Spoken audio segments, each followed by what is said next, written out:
Hey everybody, DSJ here, the one and only Ultimate Nerd. And welcome to Season 2 of Talking Anime. Something I haven't done in a while. And I always wanted to talk about how I got into the Gundam series for the very first time. And yes, I'm not gonna lie, I was actually planning on having this channel up around the time that Gundam Versus was released for the PS4, because I ain't gonna lie, I did get that game, but yeah, this channel is actually premiered in November, so there you go. Anyway, like I was saying, how I got into the Gundam series in the first place. It was March 2000, Tsunami. At that point, I was in 11th grade. And then next thing you know, I started seeing this anime that had giant mechs. I always kind of been a fan of giant mechs, but I didn't like Transformers, if that makes sense. Every now and again, I get like snippets of like shows that show giant mechs when sometimes when the Sci-Fi Channel showed anime. But this is how I this is this how I was introduced to Gundam. Matter of fact, it was Gundam Wing. Gundam Wing was my first Gundam series I ever watched. Matter of fact, it was kind of the first Gundam series that was premiered in the United States. And I'm not gonna lie, I didn't really pay attention to the plot. I just like to see giant mech suits fighting. But here's the thing with Gundam Wing, you kind of need to pay attention to the plot so you know what the hell is going on. And yeah, I ain't gonna say I was young. I ain't gonna say I was young and dumb. I was definitely dumb because when it came to anime, the only ones I really pay attention to the plot was Dragon Ball Z, Sailor Moon, surprisingly Voltron, Knights of the Zodiac. But Gundam Wing, I just turned my brain off and then missed a few episodes and I kind of got lost. So like I like, you know what? Fuck it. But then I decided to get back into it during the second run, and I watched almost every episode. And Gundam Wing, matter of fact, almost every Gundam series is big on political factions and all that jazz, which I wasn't interested in that part, but that's what made Gundam Gundam.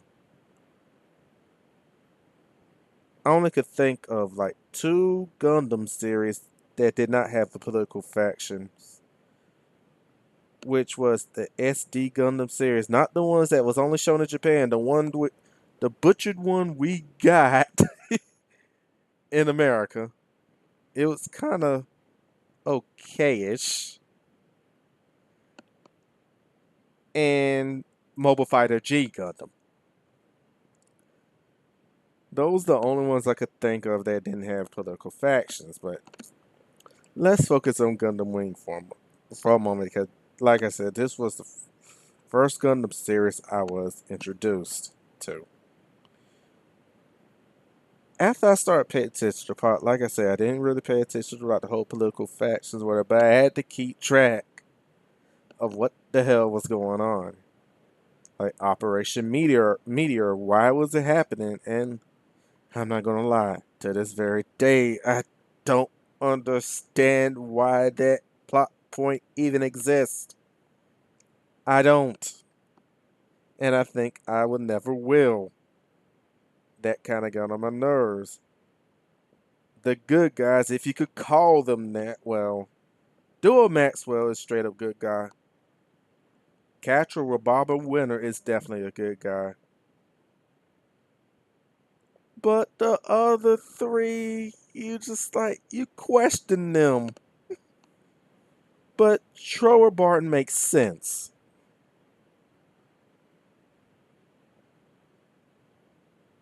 Wu Fei, I don't know. And then there's Hiro Yuri. Ugh. I'm sorry. I know there's a lot of people that like Hiro Yuri, but I don't like him. He's part of the blandest person I've ever seen in the Gundam franchise. I'm sorry.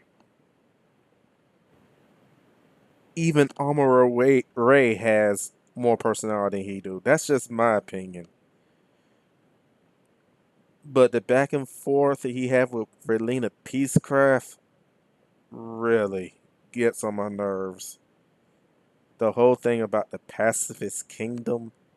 Yes, it's in the name. Pacifist kingdom. That means you don't fight, but yet you have mobile suits in your country. That doesn't make sense. It never made sense. The, the main bad guys is Oz. Okay, got it. Zex Mar. You can't even say Zex Marquis is a bad guy because he turned out to be Raylena's long lost brother, Miliardo Peacecraft, which here's the thing that did kind of bug me with most Gundam series. How come it seems like a lot of the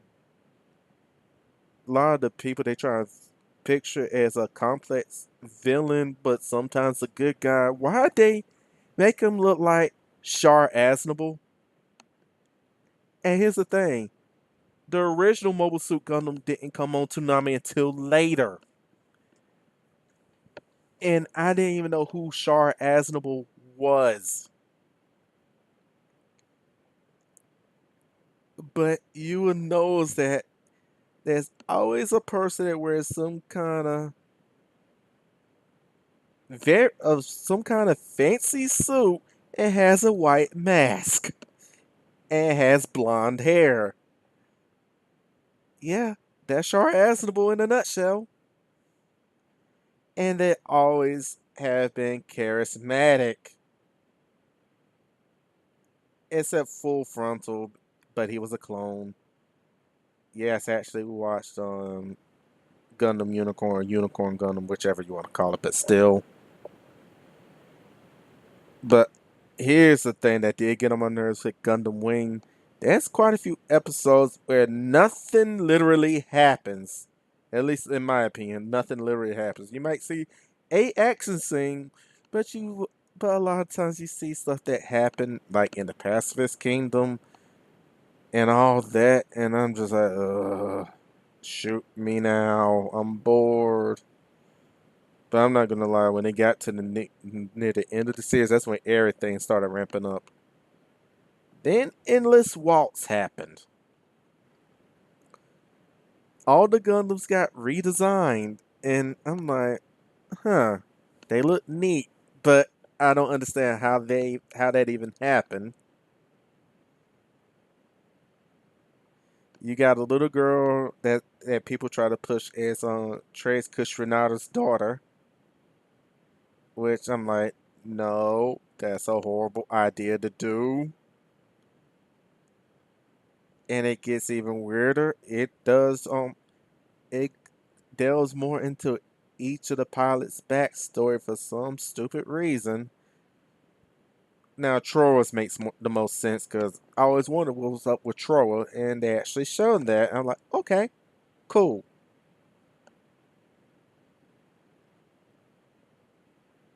And then I'm not gonna lie, I end up falling asleep. It's I just couldn't get invested in it, and then at the end they blew up all the Gundams. And it seemed like 4 out of 5 pilots lived their own lives, and then Hiro just fucks off for some reason. And Raylene, of course, she always gonna pine for Hito and all that. But I have a weird feeling if they ever make a sequel series to Gundam Wing, they gonna find a way to ship those two. And that's how I was introduced to Gundam. And I'm not gonna lie, first impression when it came to Gundam Wing, love the fight scenes, hate the story. That's just me. But I'm not gonna lie, when the original Mobile Suit Gundam came in, the political factions made sense. The characters are more likable. Everything has weight to it to me. That's why I actually like the original Mobile Suit Gundam. Zeta Gundam's a whole nother story. I mean, I love the story and all, but I hate the protagonist. Yes, Camille's a little bitch. I'm saying. I'm just saying. But that's a story for another time. And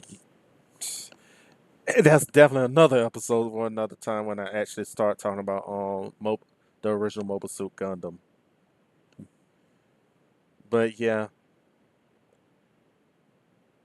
I'm not gonna lie. I love the designs of the Gundams and Gundam Wing. It's just something about the story I just can't get invested. I know there's a lot of others that watch the anime time and time again and never get tired of it. I couldn't get into it. I just couldn't. But yet the other series of the future that actually starts showing up in North America, and now we actually getting some on Blu-ray that never been released in America. And yes, that means that a lot of them do not have English dubs. I'm actually getting into. But yeah, that's all I had to say. This was DSJ, and that was Talking Anime. See you guys next time, and y'all have a good night.